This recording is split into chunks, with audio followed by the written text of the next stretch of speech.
En 2024, une cinquantaine de PME sénégalaises ont été créées au Congo sur un total de 4 600 nouvelles entreprises grâce à un projet de formalisation économique selon le Premier ministre congolais Anatole Koliné Makosso. Cette initiative vise à structurer l'économie et dynamiser les échanges intra-africains entre Dakar et Brazzaville. Au Kenya, le gouvernement a abaissé l'allocation salariale des hauts fonctionnaires de 600 millions de shillings suite à la révélation de surestimation budgétaire. Le Togo ambitionne de mobiliser 3 milliards de dollars pour assurer un accès universel à l'électricité d'ici 2030 via son pacte national de l'énergie, a annoncé vendredi 13 juin 2025 Aminata Bokarba, conseillère technique énergie au ministère des Mines et de l'Énergie.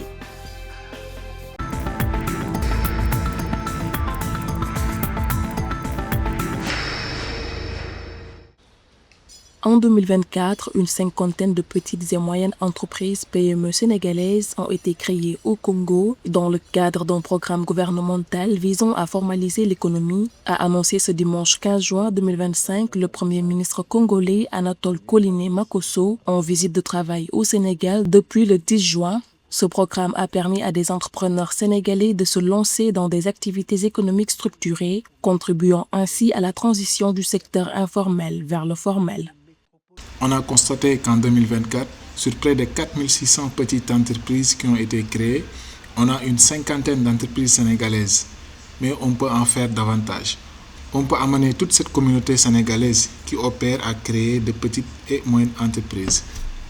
Le processus de création de ces entreprises s'inscrit dans un programme plus large visant à encourager la formalisation des activités artisanales et commerciales au Congo, offrant ainsi un cadre propice. En facilitant l'accès à des structures légales et pérennes pour les petites entreprises, les autorités congolaises espèrent que cette dynamique s'étendra à davantage d'entrepreneurs sénégalais présents au Congo. Le cadre est établi et nous voulons travailler davantage sur ces questions pour réussir le développement économique, le développement des échanges intra-africains ou particulièrement entre le Congo et le Sénégal. Ce programme fait également partie d'un effort plus vaste pour renforcer les échanges économiques et la coopération entre le Congo et le Sénégal. Le Premier ministre congolais en visite officielle au Sénégal a souligné l'importance de réactiver les accords bilatéraux existants et d'en signer de nouveaux, notamment dans les domaines économiques et culturels. Il a également évoqué la nécessité de soutenir les ressortissants sénégalais et congolais vivant dans les deux pays pour renforcer les liens entre les deux nations africaines.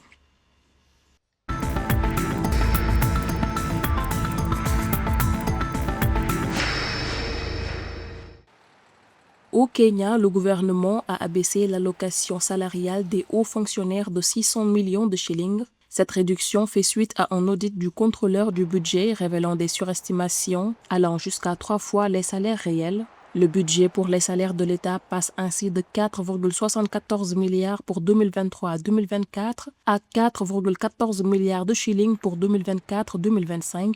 Entre juillet 2024 et mars 2025, le gouvernement a dépensé 2,97 milliards de shillings en salaire des fonctionnaires de l'État contre 2,49 milliards sur la même période en 2023-2024.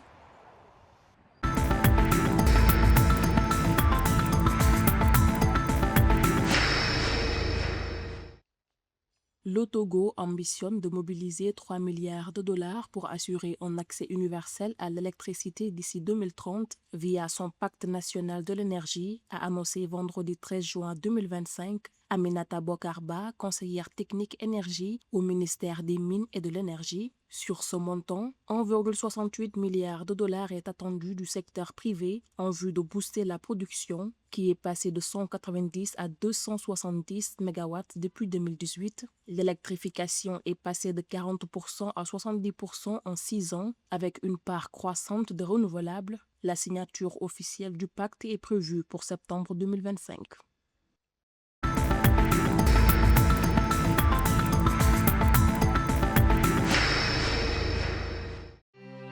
Au premier trimestre 2025, les banques opérant en Égypte ont généré plus de 152 milliards de livres égyptiennes, soit environ 3 milliards de dollars américains de bénéfices nets, selon un rapport publié par la Banque centrale d'Égypte.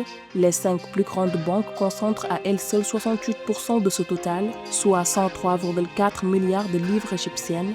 Les revenus nets d'intérêt du secteur ont atteint 253,45 milliards de livres égyptiennes, avec 331,33 milliards de livres égyptiennes de revenus d'exploitation pour 178,58 milliards de livres égyptiennes de charges globales. Ces performances confirment la solidité du secteur bancaire malgré un contexte économique difficile.